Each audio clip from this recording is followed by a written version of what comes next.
Welcome back. You are now on part 2 of today's video for Wednesday. Oh my goodness, now we're really going to get into it. You guys, all right, here we go. Hold on.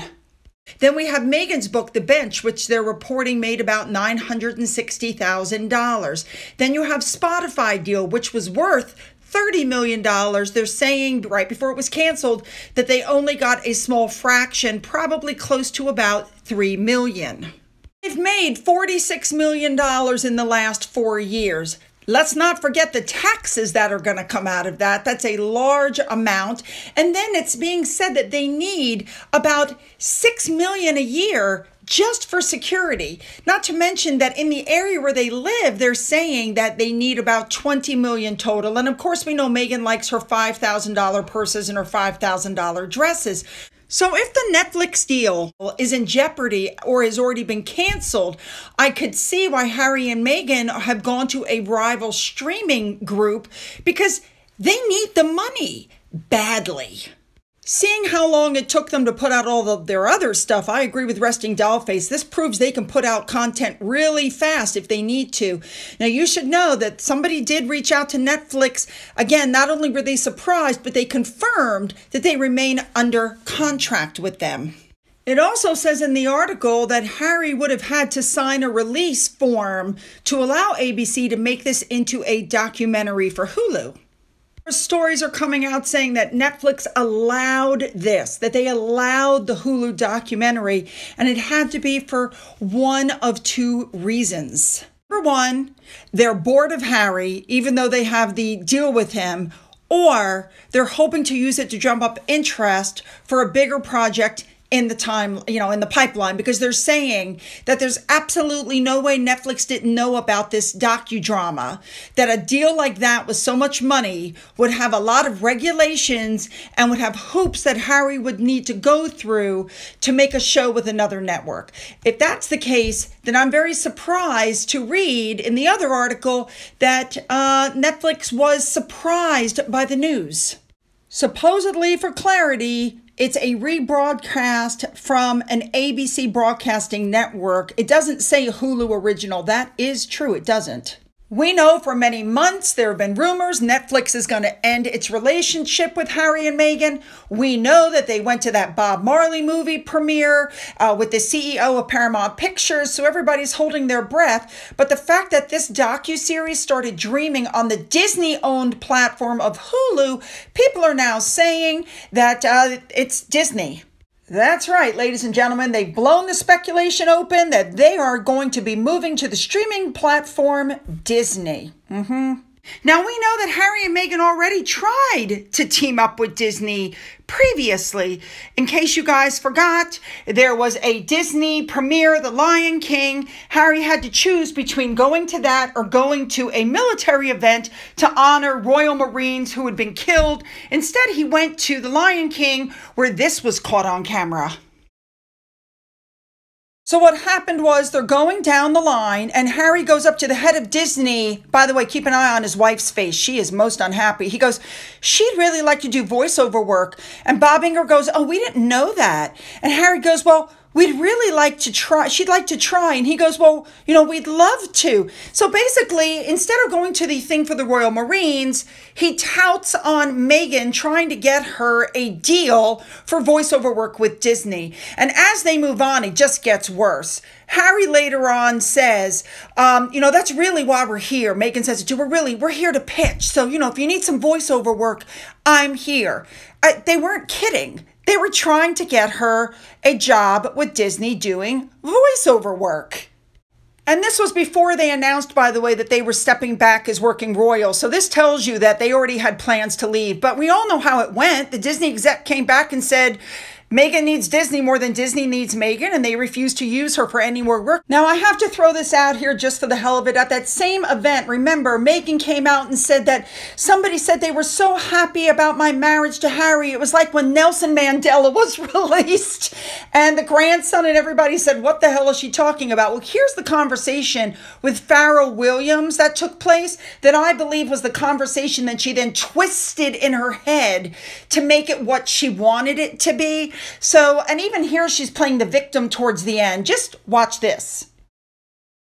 Pharrell Williams says, I'm so happy for your union because love is just so amazing and wonderful, and make sure you don't take it for granted. But in today's climate, I just want to tell you what it means. It's so significant for so many of us. And Megan goes, thank you. And Pharrell Williams goes, you know, it's so significant. We cheer you on. And Duchess Megan goes, well, they don't make it easy. And Pharrell Williams goes, so you understand the significance. This was the conversation. They were never able to come up with one person from the cast who could say the comments that Megan said. But anyway, I digress. Let's go back to the whole Hulu thing. So for those of you who didn't watch it, it is several minutes of the GMA interview sliced together and sandwiched with previous interviews from Harry and Meghan, and they totally slammed the Wales family. Or to say it better, it is the hit piece that we all thought the GMA interview was going to be. It's a doubling down on their attack on the royal family under the guise of an Invictus promotion. I do not understand why Invictus Games is allowing this. Why don't they put a stop to this? Because let me tell you, I also agree with this person. Harry is making his living on the backs of the wounded and the indigenous people. That is not giving back. In my opinion, I completely agree with this statement. And I also have to show you one more comment because it was just so prophetic. This is an Invictus documentary that does not showcase the athletes or their road to the games, only the royal family drama. So yet there's another missed chance to highlight the veterans and their stories wasted. I agree. Well, I could be wrong, but here's what I think happened. I think Harry went back to see his dad.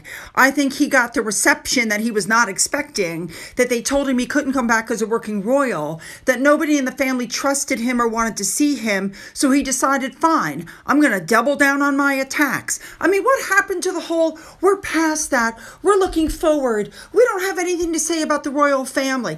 Because the truth is their entire currency is the royal family. If they're not slamming on the royal family, they have nothing to offer the public, and that's the problem. I mean, they've run out of options. Even if they signed another deal, they would never get another deal like the one they had with Netflix, like the Spotify deal. Her new deal's a joke compared to Spotify. Harry is, in my opinion, beyond redemption. He's going to continue to put out articles like this. He's going to continue to slam his brother at every turn, because the truth is he has nothing of his own. Even the first Invictus medal was handed out by Prince William because he was the co-founder with Prince Harry. You cannot rewrite history, and he won't give credit where credit is due. As the British prince said on Twitter, when they split their offices, William let Harry keep Invictus, and Harry has used Invictus to smash the very athletes that he's supposed to be helping. Unbelievable. So people want to know what's really going on, and I'm going to give you my personal opinion. My personal opinion is this: their contract will not be renewed. It's coming to an end. Even Netflix said that they have a few things in very, very early development, which to me says nothing's really going on. They know the contract is coming to an end, and now they're desperately looking for another deal. Like the Spotify to Lemonada, the biggest to the smallest. The articles may be coming out saying that they're going to sign with Disney. I don't believe that for 1 second. I think they're shopping. Nothing they get will be as good as Netflix. Sugar number 2. Remember, sugar number 1 is Omid Scobie. Sugar number 2 is Jack Royston. Well, Jack Royston, who works for Newsweek, which at this point, Newsweek has just become a joke, put out an article that said that Prince Harry's popularity has almost caught up to William and Catherine's in a new poll that Newsweek did. I think we all know that's absolutely untrue. He's as hated as Meghan is. But what they're saying is that after Spare was published, the Duke and Duchess of Sussex have been trying to rebuild their position. And as of December, their approval ratings were comfortably in positive numbers. We already know also that that is absolutely untrue. And they're claiming, though, that even those numbers have dipped. Now, here's what they did. They asked 1,500 adults for their views on different family members. 1,500 people. I wonder where they got these 1,500 people. 31% liked Meghan, disliked by 30%, giving her a net approval rating of -1, which is a significant drop compared with December, where she was +15.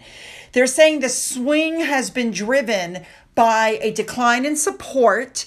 And they're saying Harry, on the other hand, is in comfortably positive numbers. Sorry, guys. I wouldn't believe anything this man has put out. We already know from other articles that people dislike her. She is at the bottom of the barrel, and this rebrand is not going well. We already know this for a fact. I don't know why Newsweek is still putting this guy's crap out. I cannot wait to read your comments on that one. What do you guys, my goodness, you guys. I'm going to be in heaven reading your comments about this one. I just know I am. So make them good. Leave them below. Don't forget to hit the subscribe button and the bell. If you've already hit that button, double check. Make sure you're still subscribed. People are still being unsubscribed. I apologize. I have no control over that whatsoever. Don't forget to go into the description box. You'll find the links to my Twitter, my Getter, my Rumble, my email, my Patreon, my father's book, which is still up for sale. For those of you who've donated to my coffee fund, thank you so much. And as always, have a great day.